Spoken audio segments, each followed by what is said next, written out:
അതെ 10 കഴിഞ്ഞിട്ട് അടക്കണം. 600 രൂപ തരാം. അതിനെന്താ ചേട്ടാ വായോ. ഹലോ ചേട്ടാ, വുമൻസ് ഹോസ്റ്റലിന്റെ പറമ്പിൽ കുറച്ച് പണിയുണ്ട്, 300 രൂപ തരാം.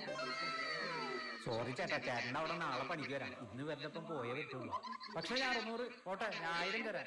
വേഗം പറയണം, ഞങ്ങളുടെ അവിടെ 19 പെൺപിള്ളേരുള്ളതാ. 19 സാറിന് 2000 തരാന്ന് പറഞ്ഞാൽ ഞാനില്ല. പക്ഷെ ഒരു കാര്യമുണ്ട്, ഉച്ചക്കലത്തെ ലഞ്ചും വൈകിട്ടത്തെ ചായയും ഞങ്ങൾ പെൺപിള്ളേരെ കൂട്ടി നിന്ന് കഴിക്കേണ്ടി വരും. അതിന് പ്രത്യേക പരിഗണനയൊന്നും കിട്ടില്ല.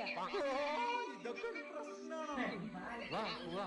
കയ്യോങ്ങി തന്നാളുണ്ടല്ല, കൈവിടന്നിട്ട്. ഇതൊക്കെ വല്ലപ്പോഴും കിട്ടുന്ന ജോലിയാ. എവിടേക്കാ മാഡം പോണ്ടേ? പക്ഷെ ഞാനല്ല ആദ്യം വന്നേ. പക്ഷെ ഞങ്ങൾക്ക് പിന്നെ ഒരു പ്രശ്നമുണ്ട്. പറമ്പിലെ പണിയൊക്കെ കഴിഞ്ഞ് കഴിഞ്ഞാൽ ഞങ്ങൾ 50 പേരെ ഞങ്ങൾ വീട്ടിൽ കൊണ്ടാക്കണം. വെക്കേഷനൊക്കെ അല്ലേ. അയ്യോ, ലൊക്കേഷൻ പറ, ഞാൻ എല്ലാത്തിനും വീട്ടിൽ കൊണ്ടാക്കാം. പിന്നെ ഒരു കാര്യമുണ്ട്, അതില് 2-3 തന്തർച്ചോട്ടങ്ങളാ. അവര് ശല്യം ചെയ്തെന്ന് പറഞ്ഞിട്ട് പിന്നെ എന്നോട് പരാതി പറയാൻ വരരുത്.